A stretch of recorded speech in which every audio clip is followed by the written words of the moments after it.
This is Connections Live. My name's Steve Harden. It's great to have your company as always. Another exciting programme for you tonight. A few technical issues before the show got going, but hey, let's not go on about that for too long. We'll just skirt over them. We've got a cram-packed programme with you and for you, as always, here on this Wednesday evening. We are 100% live, and it's good to know that you're out there watching the programme this evening. So, who have we got on the show tonight? Well, my guest this evening, going to put my glass on, make certain I get her title right. It's the fabulous Louise Punter, CEO of Surrey Chambesr of Commerce, and also board director Thom Gibbons. We've also got another few guests with us that are going to be joining us. We'll say hello to the two who are in the studio with us. We hope to be talking to Yolanda Rugg, CEO of Hertfordshire Chambers, Phil Smith, who's going to be with us very shortly, Managing Director of Business West, and also Wendy, General Manager of Sussex Enterprise. But first of all, let's say hello to Louise and to Thom. Louise, it's lovely to have you back in the studio again. Thank you very much. Well, it's lovely to see you, looking radiant there in your blue tonight. That's fantastic. And Thom, thank you very much for joining us. You're a virgin to this. Yes, this my evening. debut, Steve. It's your debut. Wearing shorts underneath the table. Yeah. In fact, all the guys are. It is compulsory when you do the programme. So what are we going to be talking about tonight? Well, obviously the clue is in the fact that it is about the Chambers. We've spoken about what the Chambers can do for small to medium scale enterprises before, but what can they actually do for your business, and what are they doing up and down the country?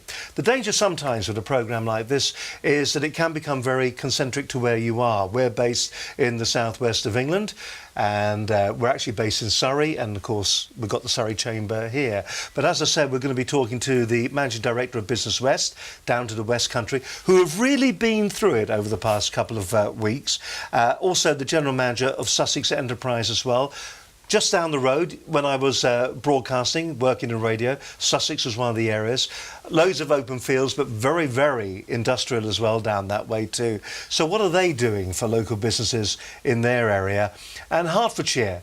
Now, it's a shire, isn't it, of course? And the thing about shires they're always perceived to be well-to-do, aren't they? But, of course, you need chambers in all the different areas because everything is so diverse, isn't it, when it comes to business. Let's just talk a little bit about Surrey, first of all. I mean, how difficult has it been recently? Last week we had Lisanne Jacobs on, and she was talking, of course, about all the flooding. How difficult it's been for our businesses in this area? Yeah, I mean, it has been quite concentrated in particular areas, and there have been, I think most of the damage was done to residents' properties, really, and retail outlets. In terms of the sort of the majority of the businesses that we're working with, they seem to have got off at the moment. But, relatively lightly, I would say. Except that, of course, if you're right next to the Thames, where it has been shocking in many cases, hasn't it? Yes, it has. There has been quite a lot of support available to people that have suffered from the floods, and I think the reaction from the government was really quite quick.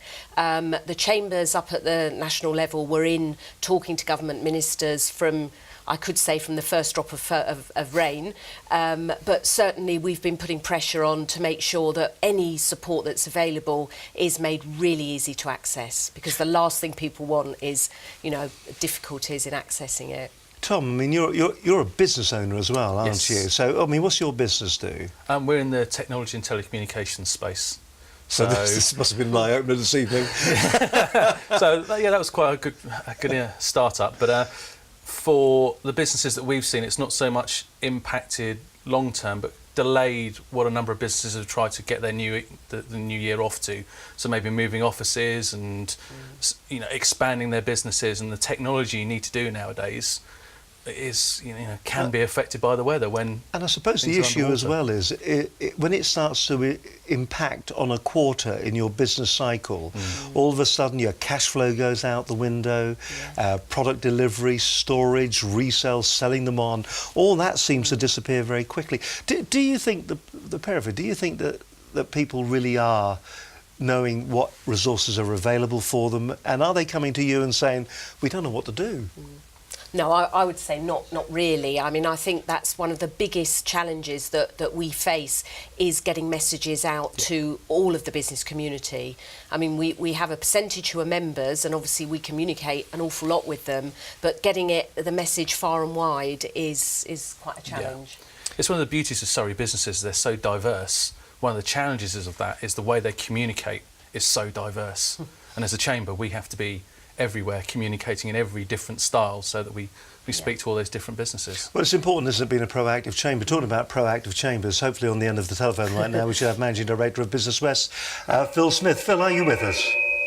I am indeed. Hello there, Phil. Phil, I mean, everything was going absolutely swimmingly right up until the very last moments when the line dropped on us, and we're going to see your fine office there. But Phil, has it been difficult for you down in the West Country? I know you're based in Bristol, but has it been difficult for you down there when it comes to actually sorting out businesses, and have they been coming to you for help? Yeah, not so many in Bristol area, but certainly some of our Gloucestershire members have been affected, and though most of the effect was done on neighbouring chamber at Somerset, and Rupert Cox, I know, has been very busy helping businesses in Somerset. Not those directly affected by the floods themselves. Most of those were residential, but just as your other guest was saying, just getting stocks lost, or employees not being able to get to work, or further down south, you saw the railway stopped altogether at Dawlish. So the further south you go down the peninsula, the worse it has been. I mean, it must be very difficult for an organisation, because I suppose to a certain extent you have to be proactive to get the information out from you to the people that are affected. And I heard Louise talking on, and there's so much noise these days. If you're a small business, you get inundated by online and all sorts of stuff. So picking out the right message and the right bit of help can be increasingly difficult in this world, I think. I mean, do you agree with what Phil's saying there? I mean, is that pretty much the same story for you guys as well? Yeah, I think there's a lot of initiatives that are put out there, and everybody does want to help. I don't think it's done in a negative way. You know, people are coming up with initiatives and ideas about how they can help with this particular issue or that particular issue. And I think sometimes we just need to sit back and try and, pull together and have we always talk about a one-stop shop, and I think the Chamber, having been there for hundreds of years, in most areas, is a great place to actually almost collate and make sure that all those messages are in one place. It'll never happen, but that's something that we try to do and avoid duplication as well. Phil, I'm just wondering to you, do you think local businesses, as far as you're concerned, do they actually use the facilities or what you're actually offering? Do they actually come to you and know what you offer, and do they actually use what you offer? Yeah, we're a slightly different Chamber of Commerce, and for a long time we've been running, since I've been involved, lots of public sector contracts as well. Things like UKTI, we used to run Business Link. So on the back of that, I have built up a fantastic database of the 90,000 companies that there are in my part of the world. I have 18,000 of them that I regularly communicate with, most of them digitally and just digitally, but we have about 1,000 Chamber members, and of those, about 200 of the largest companies. So we are well embedded, and we can get through to most of our companies. All sorts of ways, socially, digitally, twittering. We have 7,000 LinkedIn members, I think. So we get deep into the roots. But even then, there are consistent new competitors, I'd call them, and Louise has been kinder. I think the LEPs are starting up growth hubs. They're in danger of being not part of the solution, but being part of the problem, because they'll want to brand themselves, and the poor old customer will think, do I go to UKTI, to the local chamber? Oh, it's this new growth hub thing. So I think the government could take a long, hard look and stop inventing new bits of branding and new bits of access points, because the government is part of the problem here. Well, that's strong words indeed, isn't it, actually? I mean, the government part of the problem. I often wonder, though, do you find that you are the professional body, you are a professional body that goes out there to support businesses. Do you find that there are pretenders to your crown who come in and will offer support, but when the going gets tough, the people that businesses fall back on are the chambers? Yes, I think Louise touched on that. We've been around, since the Business West has been around in some shape or form since 1823. You get things come and they go, and the small business service in the States has been going non-stop since 1953. There's some consistency there. I think if the government's going to do something, it needs to stick with it for more than an election cycle. Very true. Yeah, it's things changing. I think that businesses just get used to the latest government sort of initiative, and then it changes. And then the Chamber quite often is there to pick up the pieces. And that really is a real issue, isn't it? I tell you what, it's fascinating to have this kind of level of skill in the studio with us this evening, for the simple reason that they actually do know what's going on. If you are a small to medium scale enterprise at the moment and you're finding, well, look, the going is tough at the moment, there's no two ways about it. Yes, we're coming out of a recession, it's been tough times, and it takes a while to catch up, takes a while to start getting the coffers back in again, so that our bank balances are just a little more healthy, giving us maybe that breathing space that we need as a small to medium scale enterprise, as a business, to actually to survive and to go forward. There's no point in actually having a business where we're scrimping and saving, and quite frankly we can't move forward or develop and grow our business. What we've all got to do, I suppose, is to grow what we're actually doing. Talking about support to businesses though, last week on the programme we had Lisanne Jacobs. She joined us and we were talking about what was available to you if your business had been affected over the past couple of weeks or so by the floods recently. Now, it has been localised. Somerset, yes, taking it very badly, and of course up here in the Thames Valley that's also been quite awful. I mean, we call it Staines upon Thames just down the road. In fact, it was Thames upon Staines, and it really was like that. We had the Chertsey sausage just down the river. It seemed that don't know where the water all came from, but we definitely know where the water actually went. But what was the support that was out there? What were the government offering, and what were the different organisations offering to support you as a small business? Well, Lisanne Jacobs last week told us a few of the secrets. This week's guest is Lisanne Jacobs from Ology Coaching. We're going to be looking at what's available for you if you've suffered from the recent UK floods. So Ology is a group of around 50 business coaches worldwide, and about half of those work in the UK. And what I do is I help businesses grow. I help them overcome the barriers to growth. The business support scheme. Tell us a little bit more about that and what it actually covers and who it's really for. Okay, so it is £10 million that's available in total. It is for small and medium-sized businesses that have been hit by the flood since December of 2013. It covers all sorts of things like clean-up costs, material and stock damage, anything exceptional that the insurance company won't cover. I think obviously whenever you try to claim anything on your insurance, do read the fine print and do talk to them. And if you're thinking of getting out insurance for years to come, be very careful what it is and isn't covered. Yeah. But it's too early to say. All I hear is obviously that the government and the councils are planning on handing out this money as long as you can, prove your case. So I would say definitely go for it. We've had the business support scheme. We've talked about the government business support helplines that are there, and that was a number. Repair and renewal grant. Yes, so this is a specific grant of a maximum of £5,000, which is available to both homeowners as well as business owners. And it is really specifically to help them repair the buildings as well as make them more resilient to flooding. This will also be run by the local councils and should start on the 1st of April. So any business that has been hit by the floods can get 100% business rate relief for 3 months. Once again, central government will be publishing guidelines to local authorities. So I know it's very soon. Yes. Last week we were still flooded. Yes. Yes, but obviously, if your business is in financial troubles because of the floods, speak to your council. If you're supposed to pay your business rates, just let them know that you'll be paying them either later or not at all for a certain period of time. So what are the revenue doing to help small businesses? So basically you can get an extension of any taxes that you owe them for 3 months. That includes VAT, corporation tax, PAYE. So pick up the phone to them. The number, I'm not sure if it's up here on the screen, it's 0800 904 7900.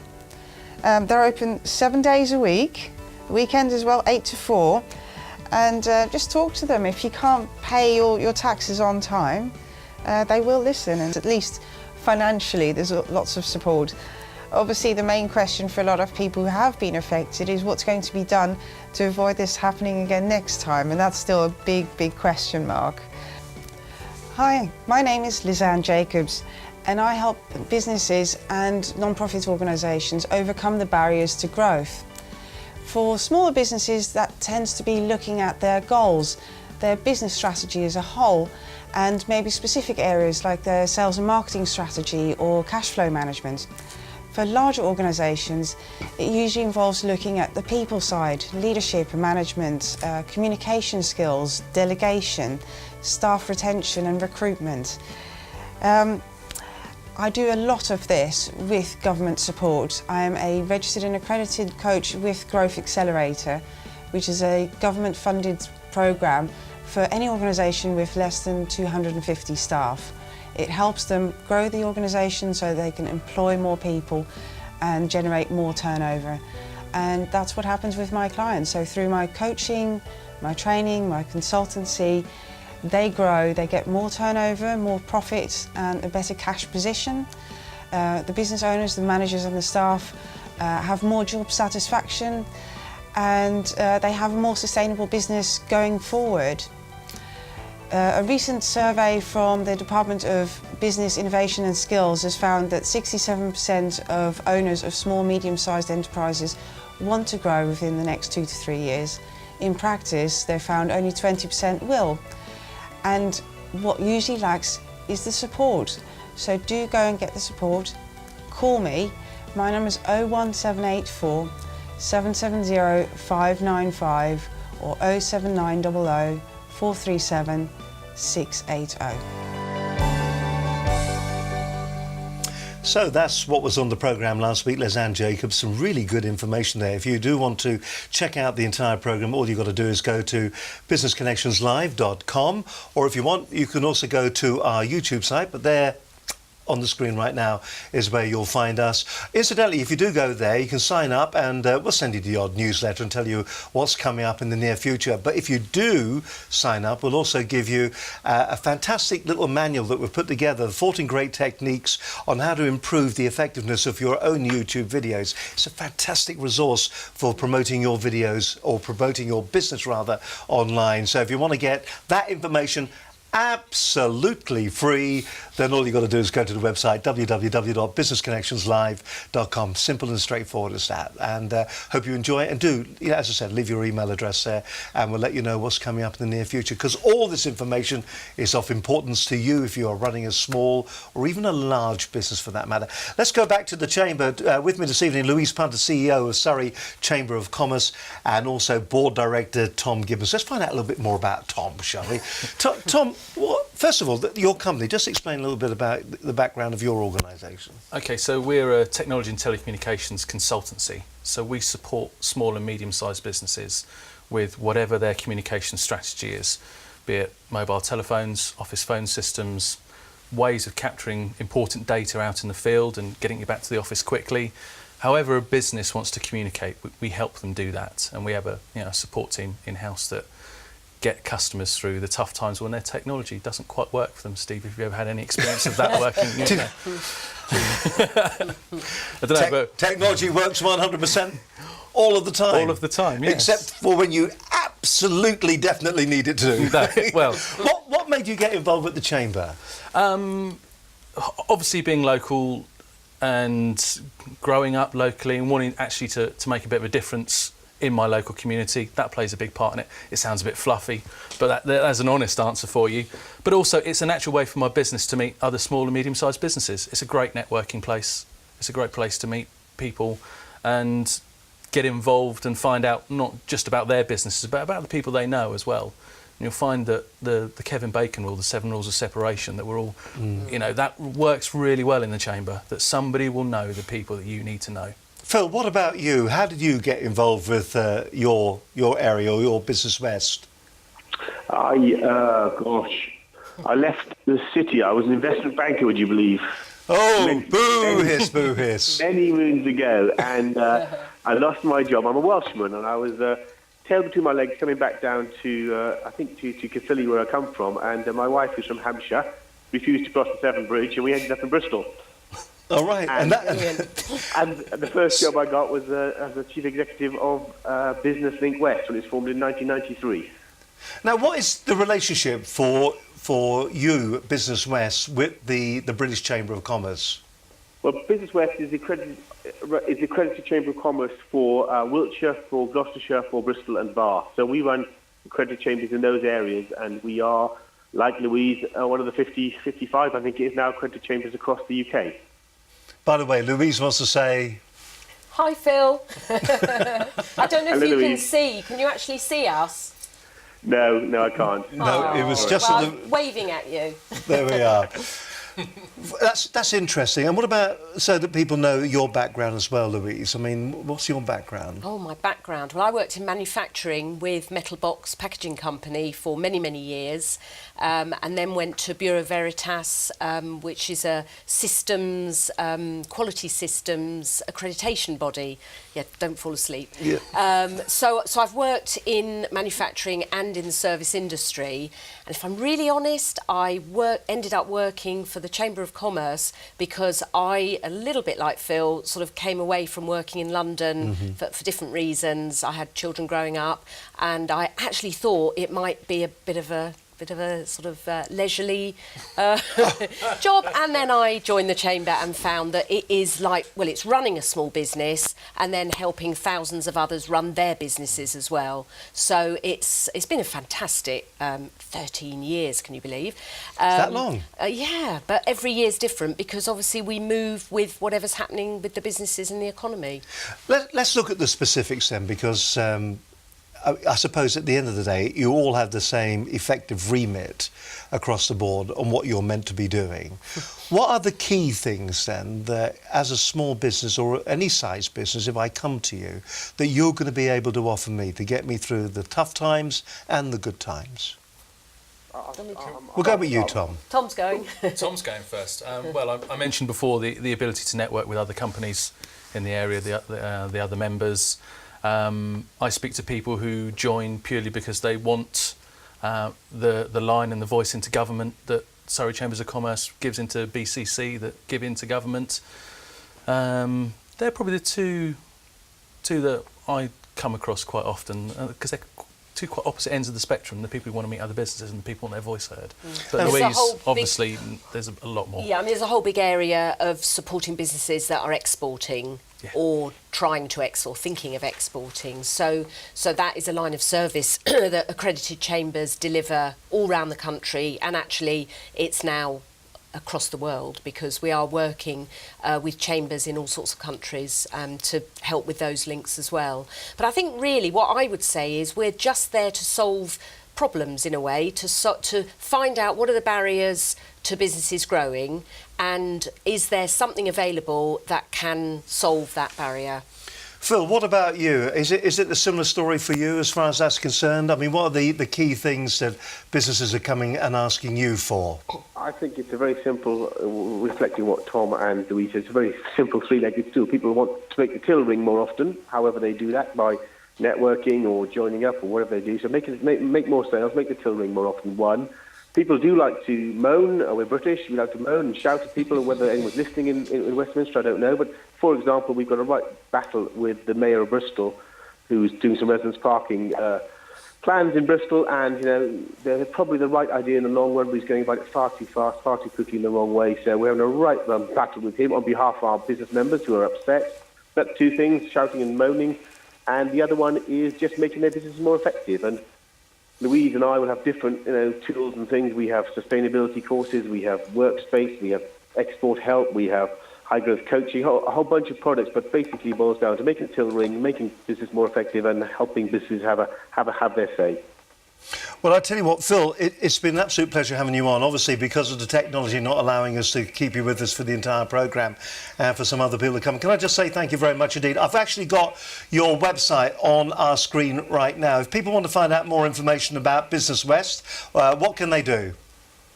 Go to the website, give me a call anytime on 01275 737373. I'll answer the phone. That is absolutely fantastic, and thank you to all your team down there in Bristol this evening as well, and particularly Gillian, who was absolutely fabulous earlier on. So thanks very much indeed, and have yourself a good evening. Bye, Bye, Phil. Thom. Bye, Louise. Bye, Phil. Bye. Bye-bye.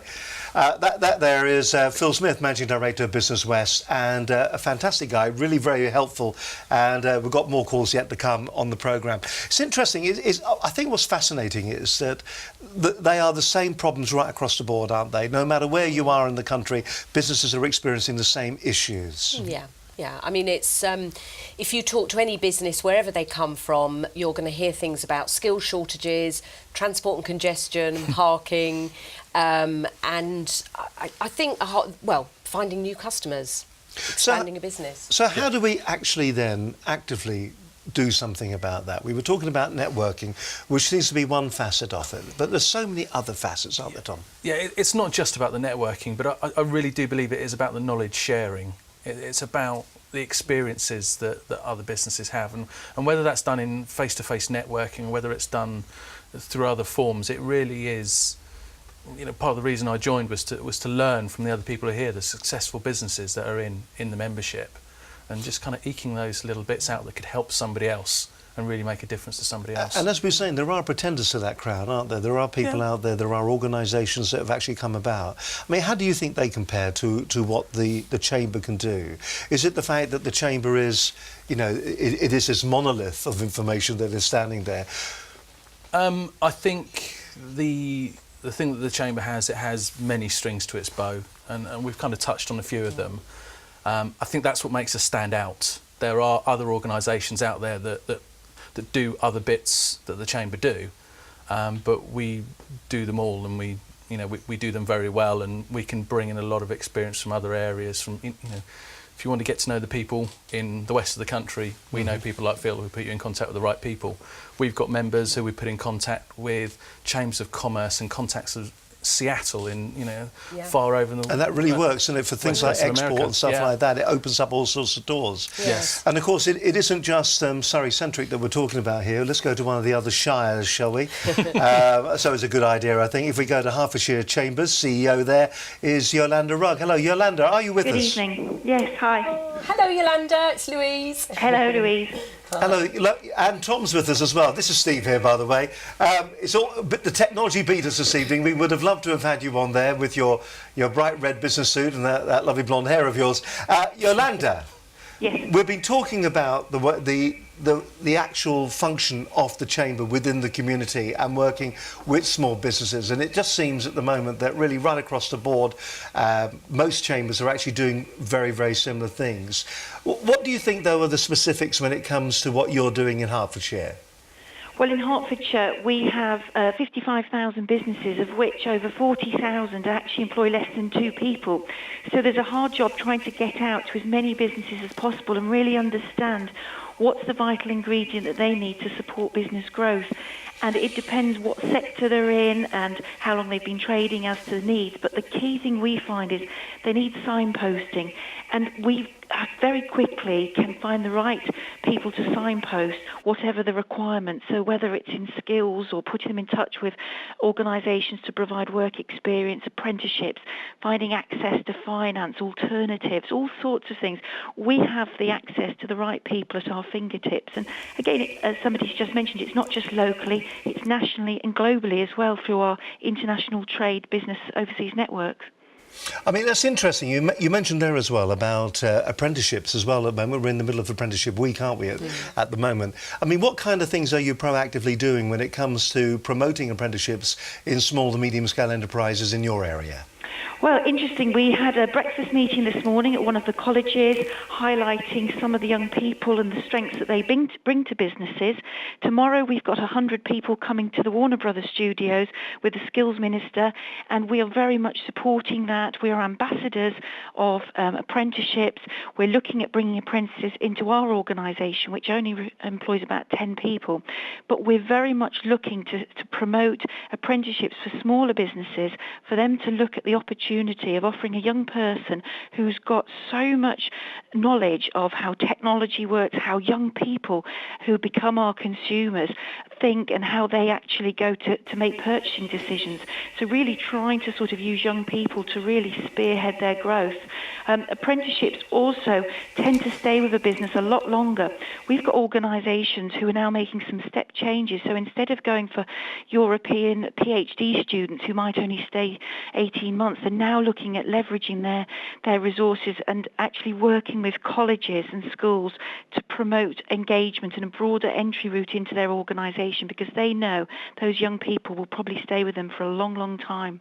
That really is absolutely fascinating. I think the thing that's so nice about it is that you've actually got to appeal to these younger people, you've got to appeal to the companies as well, and by taking them to exotic places like the studios and places like that, it does actually appeal to people, and they do get a real understanding about what you're trying to do, don't they? Well, we have to glamorise industries. We've got a lot of industries who probably struggle. Perhaps their perception is that, engineering and manufacturing, for instance, isn't that a glamorous industry to go in? But actually, it's a huge growth sector for us.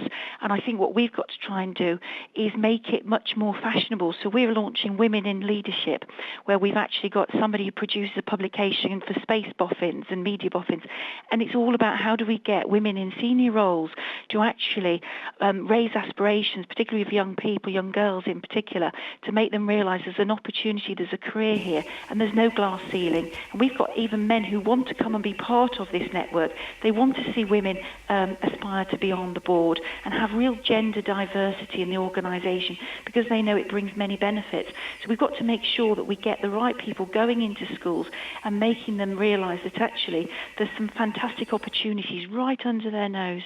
I mean, it's amazing, actually. We're involved with Young Enterprise, in fact, and at some of the different judging events that we go to, it's amazing talking to the young ladies that are there, in fact, and they set up their businesses. I think the most fascinating thing was I spoke to one one company within one of the colleges that was actually involved, and they said to me, I'm now going to do this as a career. But the thing was, I hadn't realised up until doing or running a company within my school, the different positions, the different jobs, the different opportunities that were actually out there when it comes to small businesses, or to any business for that matter. Yes, absolutely. I think the only thing I would say, having been a coach on that programme, you compete because it tends to be at sort of year 10 plus. I think we need to do something at a younger age, from even year 6 at primary school level and year 7, and that's where Young Chamber comes in, because actually it can provide a career sort of online platform. It can get businesses and opportunities to engage with young people through social media, technology, for instance. But we need to get more sort of raising aspirations at a younger age, so young people have more careers, advice in terms of what skills and subjects to take and what to work harder in, and then look at relative work experience. And I think it needs to be brought forward at a younger age, really. Is it the job, do you think, and this is open to you, Louise, really, is it the job, you think, of the Chamber to actually be promoting those young people into businesses? I mean, are we doing it in Surrey? Yeah, absolutely. I mean, that's the future workforce, and they do bring such a lot to the businesses. I mean, we've been working on apprenticeship referrals, and I mean, I don't think an event ever goes by when we don't say every single person in this room should be considering taking on an apprentice. We've had 3 ourselves go through the Chamber, so we absolutely, and you've had 2. And you've had some as well, Thom. We've got 2 apprentices at the moment, and that's off the Chamber lead of, looking at it as a way of helping us grow our business. So is that you're actually putting your money where your mouth is, in other words, aren't you? I think that's really quite important. Anything where we're trying to persuade businesses to do something, we really have to try and do it ourselves. Yolanda, a question for you. What do you think the big mistake is that businesses make? Is it just not getting involved at their local chamber, or do you think they stand back, or they just don't understand exactly what the chamber is doing? I think it depends on the organisation, to be honest, because we touch so many businesses at different areas. They don't always join the Chamber, but they get involved, they connect, they look at our social media platforms, they become exporters, but they don't always join the Chamber. And I think what we're trying to do, we've got 10 districts, we're trying to really make our business benefits far more relevant, so we become that vital ingredient. There's so much signposting we will do if we engage with businesses, but we've actually got to make them realise that we can be that very valid first port of call when setting up a business, but also opening up doors for them is something that we are passionate about. So being able to connect with larger organisations and share best practice and enter awards for the free publicity it brings and really sort of celebrate success. I think it's one of the reasons I think some of the businesses don't get involved is time, and what they don't realise is you don't have to have a lot of time. You just have to be engaging, making sure you're getting all the information that comes through from the accredited chamber network, which again comes from British chambers. And the other critical thing for us, we want as many businesses to enter and complete the quarterly economic survey, because it gives such valid information in how our businesses are doing and what their concerns are and their challenges and barriers to growth. And we feed that all back into British chambers and again to Westminster, and it's used particularly by the Bank of England. So it's very, very valid indeed. I was just looking at your website, in fact, actually, and many of the things that you're saying there are reinforced on the website, aren't they? I am amazed by just some of the videos you got there. Chamber Health and Safety Training, Enjoy Hertfordshire, Inspiring Hertfordshire Awards, Inspiring more Hertfordshire Awards, the what to do if you are a Chamber member, top tips for Chamber networking. It's a very comprehensive website that you've got. There's a lot of work going into this, isn't there? Well, I have to say, our new website's being launched in about 4 weeks' time, and we can't wait, because what it'll do is actually, it's about the push and the pull, and actually get information out to people in a lot more effective way. So there is a lot of information on our website, but we've just rebranded with the British Chambers of Commerce logo. But I think what we're trying to use is technology, and one of the latest videos we've done is actually go around and look at centres of excellence in the environmental field, where we've got businesses doing some amazing things, but there's a huge amount of scalability, so it doesn't matter what size of organisation you are. You can certainly look at reducing your operational costs and your carbon footprint by taking advantage and learning from some of the other larger organisations that have gone through that journey, and not forgetting the funding that's available on that journey. Many organisations, if they do come to the Chamber, they will get signposted, and we'll be able to advise them of many ways that they can save some money from some government-funded initiatives. Well, listen, thank you very much indeed, Yolanda, for joining us today. It's been absolute insight. Now, if people want to get in touch with you in Hertfordshire, how they go about doing it? Obviously, they go to the website at www.heartschamber.com, but how else can they contact you? Many ways. They can just pick up the phone and get in touch. They can actually come and visit us at many of the events that we're running, and they can get involved with our social media, whether it's our Twitter or our LinkedIn, and join some of our discussions with our other members.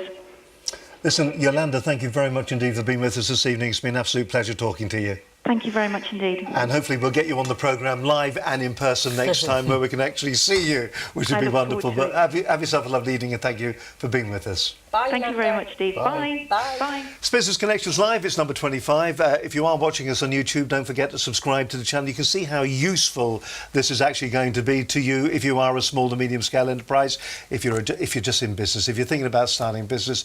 The programmes that we put out are here to educate, to inform, and to just get you through to the next day, so you've really got a real idea in where you should be going when it comes to your business. Just simply go to our website. You'll find other information there. We've looked at everything from LinkedIn all the way through to how to SEO your company, how to go about sales, the right words to be using in some of your sales documentation. The website is www.businessconnectionslive.com. Interesting to hear what Yolanda was saying. Fantastic site as well, and they're relaunching it. Yes. I mean, what's all about them? But I mean, a great site, lots of information on there, and I would imagine she echoes many of the same things that you feel. Yes, but what is great about being part of a network of chambers is that you constantly look for things that other chambers are doing, and still with pride, because that's what we do. We share best practice. We'll be meeting at the end of March in Birmingham. All of those chambers, about 50 of us coming together, and there will be an area, we'll be talking about strategy and, you know, raising the profile of chambers generally, but one part of it will be about best practice. And I never come away without having another 2 or 3 things to improve on or do, and we've just started doing our little videos, but we're clearly way behind. Way behind. A bit more of that. Yeah. We know a very good video production company, by the way. Really? Truly. You've got to try occasionally. I don't know who they are, but it just goes to show you.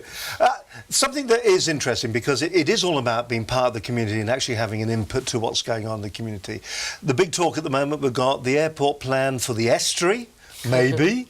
Or are we going to knock down houses, and are we going to build it in Middlesex / Surrey, over here, west of London?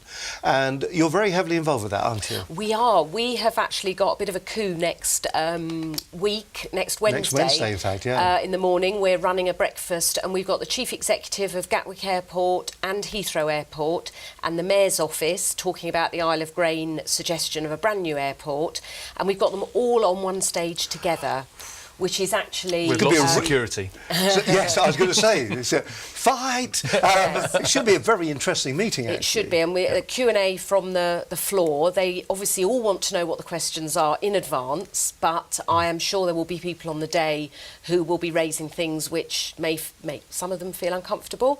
I mean, as far as the Chamber is concerned, there needs to be a decision made. You know, talking to our members, talking to businesses, it's the whole prevarication which is the problem. People don't want to make plans. I mean, we have 200... Can I put you on the spot right now? Yes, sure. So where does the Chamber stand then when it comes to... Is it extending and building further on Heathrow? Yes. Well, there we go then. And extending Gatwick as well. Right. It is absolutely not doing anything in the Isle of Grain or the Thames, whatever. We've got 2 really good, successful airports, and we believe that both of them could increase their capacity. It's very interesting you say that, because, and I know that they're saying that if they build it in the estuary, that what will actually happen is that we'll see the redevelopment effectively of the East End of London, and we'll start to see that. We had the Olympics in the East End of London, and only last week all of us went over to the ExCeL Centre, and unless you're in the Olympic Park and in the ExCeL Centre, the rest of it is still pretty derelict. It's pretty run down. So there hasn't been that redevelopment which they promised on the back of the Olympic Games. Yes. And you know, whether we would see it or not with a large-scale airport down there, that also must be called into question. Maybe you should ask that question next Wednesday when you're there, because I know you're attending. You're bringing your video camera. We're bringing our cameras. In fact, we will give you a report from the event. We're going to be there in the morning. We're going to film the entire thing. We'll edit it down so that you can see a little bit of it. And then what we'll also do is that we'll put the entire event out as a special programme so that you can actually see what actually went on. And it'd be very interesting as well to get your feedback on this. If you do want to contact us at any time, the email address is studio@businessconnectionslive.com. That's studio@businessconnectionslive.com. So we're looking forward to that, can't we? That really is going to be a bun fight, though, isn't it? It's going to be interesting, yes. It's going to be fabulous. Let's see now, how far have we got into the programme? How are we doing? I'll tell you what we'll do right now. Let's check out what's been happening over the past 7 days. Not very much, as it turns out. One very interesting announcement from Apple in just a moment's time. But let's go to the other side of the studio, where we've got Linda Bazant with this week's Business Connections Live news.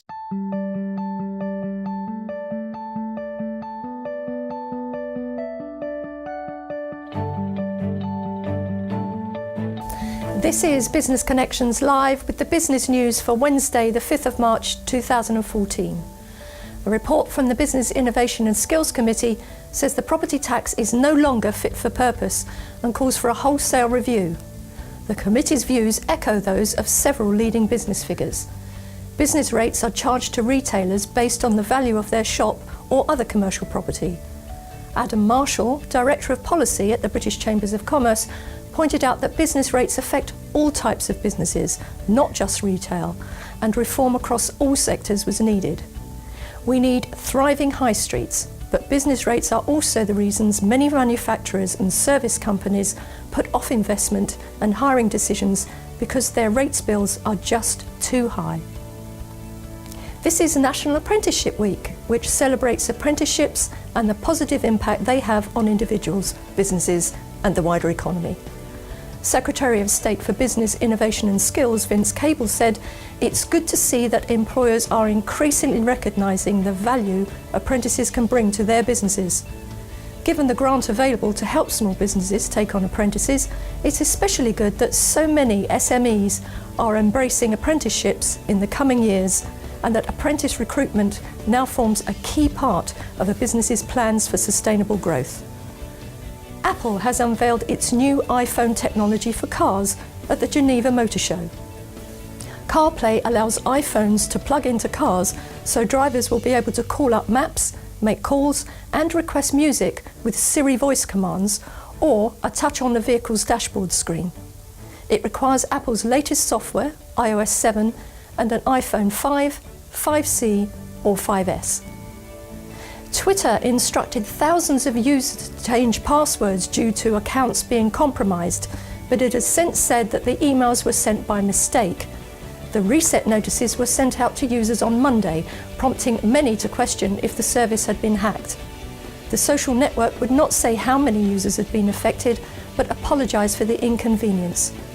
Twitter users, particularly those with high profiles, are frequently targeted. And if you have any comments or views on these or any other stories, please contact us on all social media or email studio@businessconnectionslive.com.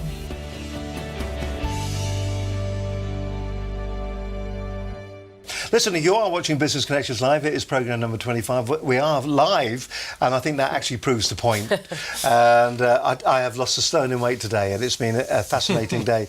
Let's talk a little bit more about the Surrey Chamber of Commerce and what they can do. We've talked about the great aviation debate that's taking place next week, and just to give you the real background on that, a little bit more information, Surrey Chambesr of Commerce, Sussex Enterprise and Gatwick Diamond Initiative bring you the unique opportunity to join the debate and listen to the proposals with all the major players on one stage. Guest speakers are going to be Stuart Wingate, Chief Executive Gatwick Airport, Colin Matthews, the Chief Executive Heathrow Airport, and Guy Lavis. Is that how you pronounce his name? Lewis? Yes, from Transport for London. That's right. Also, there's the other speaker is somebody from Boris's office, but they haven't been able to tell us who's coming. But I'm sure they will be there, and if they're not, well, that tells its own story, really. It does indeed. Pressure I mean, it should be a very interesting event, and we will, as I said, bring you a report on that next week on Business Connections Live, number 26. Let's go back to what the chambers are currently up to. What are the current plans at the moment for the chambers locally? What are the ongoing plans for the rest of the year? What are the big events that we should be looking towards? And what should businesses be doing when it comes to getting in touch with you? I mean, let's give them a reason to get in touch with you. Why should they be talking to you, Louise? Well, they should get in touch with any kind of questions. If they are, looking, I mean, they could be looking for anything from a customer, a supplier, a piece of information, friends.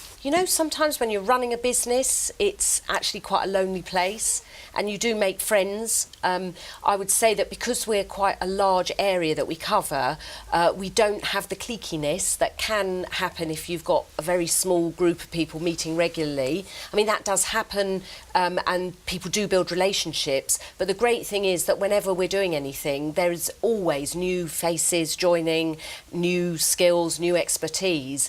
And I just always feel that behind the chamber, we have got this, 1,500 businesses and 55,000 people, because that's what it translates into, sort of there behind us, just ready to answer whatever the issue is or the question is that comes to us. It sort of feels very, we're very well supported by the members themselves. Is there a question then that comes up regularly? Is there one that you think to yourself, I've heard that one for the 14th time this week. Is there something like that comes up on a regular basis? I would say quite often we get HR questions. Who should I talk to about sort of legal issues around HR, particularly with smallish growing companies? And what we have noticed recently is quite a lot of companies are taking people on.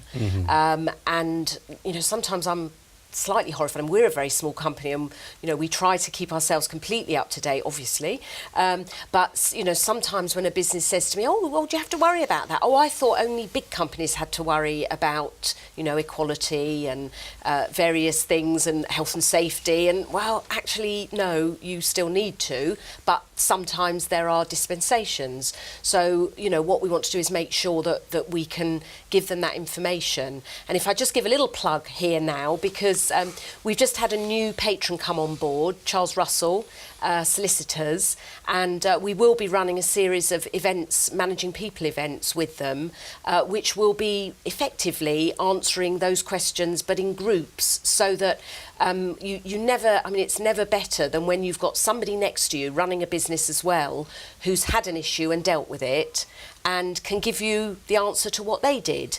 You sometimes get the solicitor jump in and say, "Well, that's not actually what you should have done." However, you do get a very good sort of feel for what other people are doing. So we're running those. We start the first one on the 18th of March, and those we're running quarterly, and we'll be inviting businesses in to take part in those. Thom, is that typical of your experience as well, from what you've heard, and those problems as well? You're a business owner, you're running a business. Are they the kind of things that really maybe appealed to you initially? I know it's the sort of thing that Louise and the team deal with quite a lot, and connecting the right people for those sorts of things. I think Phil used the phrase, making the till ring. Those are the sort of things that I come across in what I do for our business, is that people want to know who they need to talk to about their, promoting their own business to a particular person. And I think the key thing with the chamber is the chamber's networking doesn't just happen in the hour and a half or the 2 hours in the morning breakfast. The networking that Surrey Chamber of Commerce does, and on all chambers of commerce, happens every hour of a working day. it's a case of, do you know this person? Can you help me speak to these people? It's just those thousands and thousands of connections that are just there and available to pick up at any time. And that's what a lot of businesses speak to me and say, oh, Thom, you know a lot of people. Yeah. Do you know somebody who can do this or do that? But do they see it that you're just a well-connected business person, or do they see it that you're a well-connected chambers person? I mean, is it a combination of both? Are you, as an organisation, are you looking for well-connected business people who will promote the chamber? Or is it people who aren't that well connected, but by joining the chamber become well connected? I think it's a little bit of both. I think obviously we do want to speak to those rare creatures out there that are well connected business people that aren't members of Surrey Chamber of Commerce. Obviously, I know there are some. One or two. But also, you know, those people out there that want to be well connected people and aren't, and are looking for a way to do it. Or just maybe those people that we can help make a difference who they don't realise they want to be well connected, and actually the impact and the change it will make to their business and to their life by becoming such. You mentioned networking earlier on, Thom, but what was the other single big difference? I mean, how long have you been involved with the Chamber?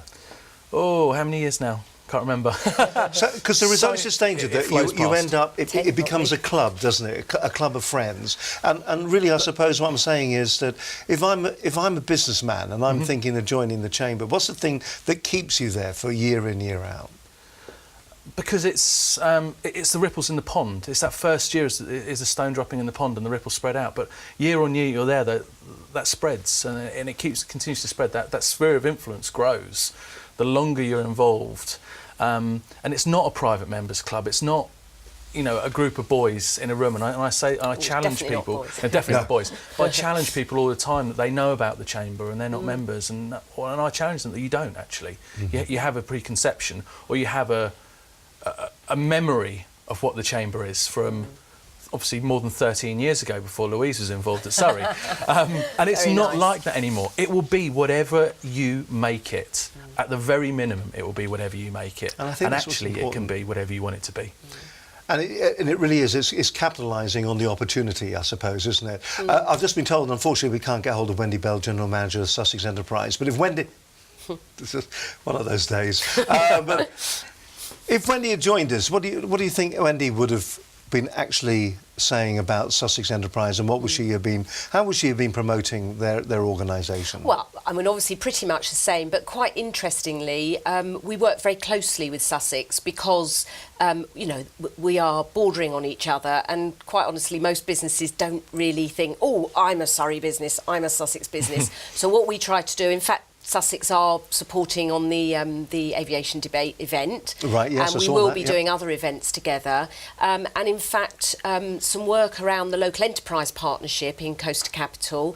Again, we are teaming up with Sussex to show that, you know, we can cover the whole area of Coast Capital, which is a whole other debate, talking about local enterprise partnerships. But really, you know, we want to do anything that will help both of our sets of members and businesses, and we're not very precious about the crossing of the boundaries. We have members that come from Sussex, and similarly Wendy will have members from Surrey. We're not allowed to fish deliberately in our respective areas. And you would never dream of, would you? Well, apart from the time when we accidentally sent a letter to the president of Sussex Enterprise. That was well planned. That was a slight, a bit like today, really, a bit like one of those days. One of those days. Yes, but generally, you know, we work very closely together. Sussex used to run the Business Link contract at Sussex Enterprise. The Chamber there ran it, so they had a lot of engagement with business through that contract, and I'm sure that they've been able to maintain that contact with them through the Chamber activity.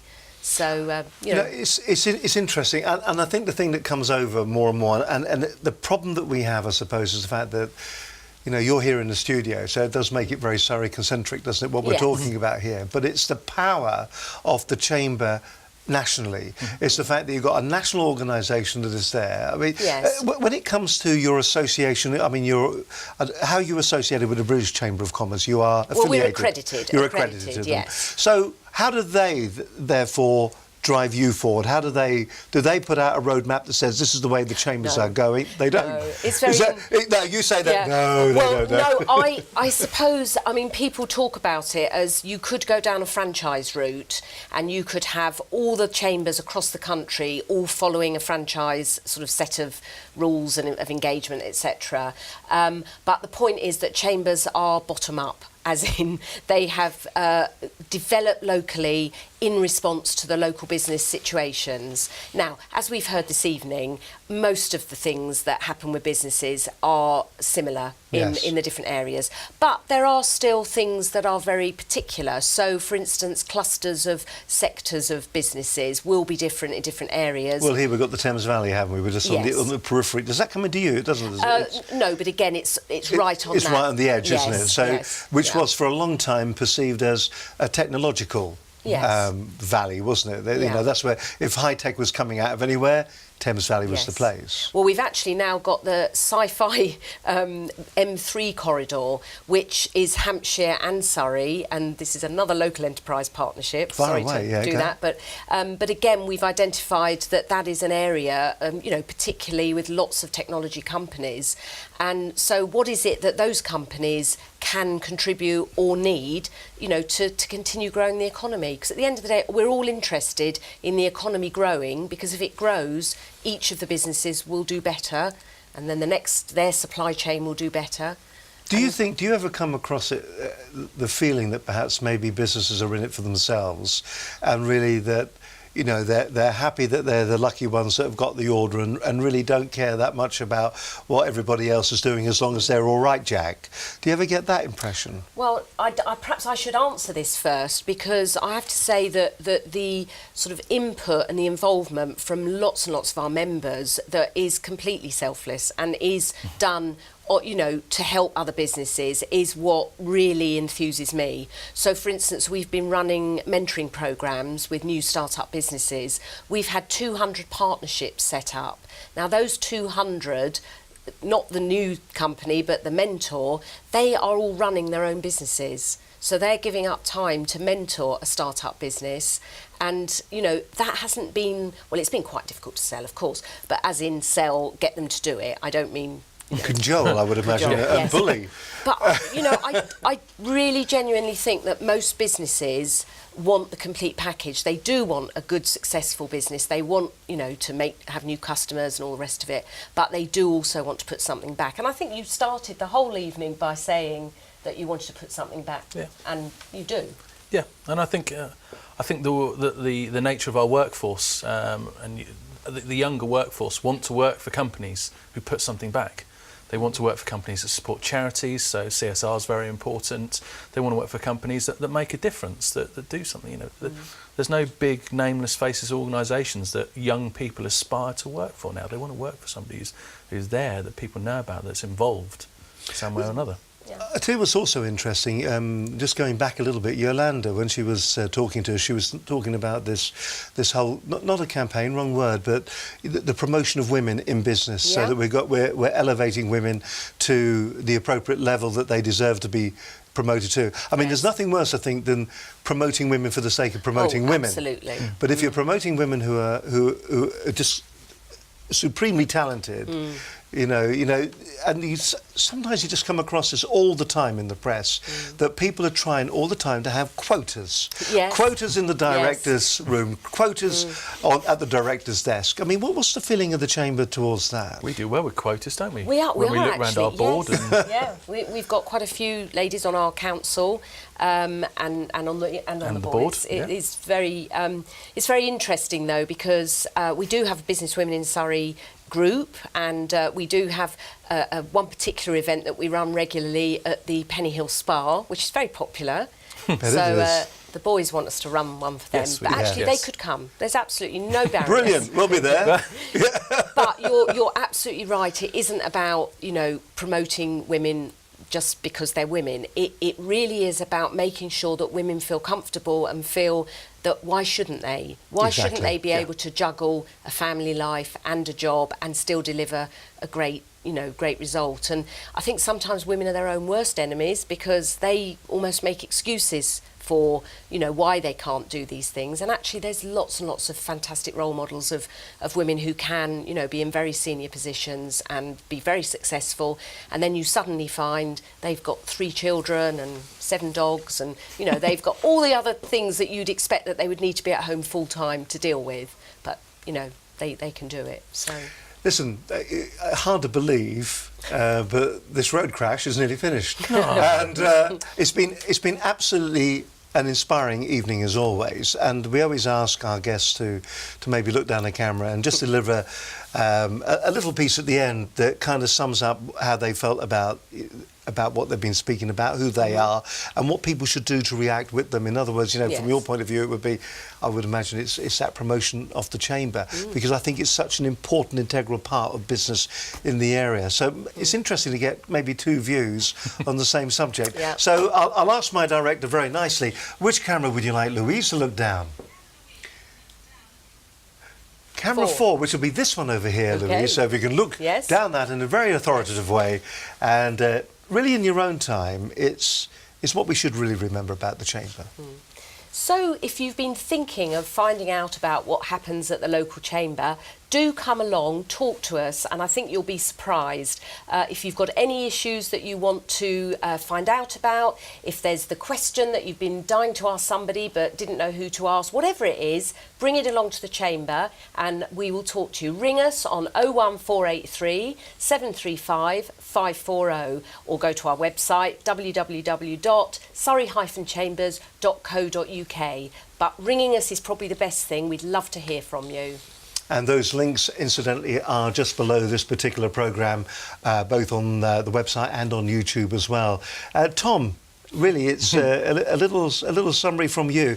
Straight down number 3, if you could. Just really what people could get out of the chambers, and also, if they want great telecommunications equipment, where they should let's not worry contact. about that. So straight down 3, please, Thom.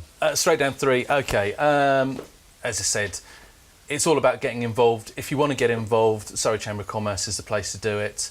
I'd actually put something a little bit different to what Louise said and throw that challenge that I mentioned earlier to anybody who has been part of a Chamber of Commerce or has left or has avoided being part of a Chamber of Commerce. Get in contact with me, LinkedIn, Twitter, @CMMobileTom with an H in it, a bit strange. Get in contact and let's talk about it, and I'll show you and I'll introduce you to people who probably thought the same as you 6-12 months ago, and come along and get involved. It really is worth it. Absolutely fantastic. Thank you very much indeed. Once again, all the addresses will be below this particular programme. And that actually pretty much wraps it all up. It's been an exciting old programme this evening. My thanks to Phil Smith, Managing Director, Business West, Yolanda Rugg, CEO, Hertfordshire Chambers, and my 2 guests that have been with me in the studio all evening and have smiled all the way through. Louise Punter, CEO of Surrey Chamber of Commerce, and also Board Director, Thom Gibbons. My thanks to you 2. Thank you ever so much for coming in. We look forward to seeing you next Wednesday for the big debate. We'll be bringing you the results, or maybe not the results, but at least a little bit of the flavour of the big debate concerning Heathrow Airport and where the new airport should be. I mean, does London need it? Probably does. Where's it going to be built? That's what's up in the air at the moment, to coin a phrase. Listen, it's been an absolute hoot being with you this evening. Thank you very much indeed for your company. Don't forget, do check out www.businessconnectionslive.com. Also, get yourself that fantastic 14 great techniques to promote your YouTube videos, absolutely free when you sign up with us. From me, Steve Hahn, and all the team here this evening, have yourselves a great Wednesday night. We'll see you again next week. Bye for now. Bye-bye.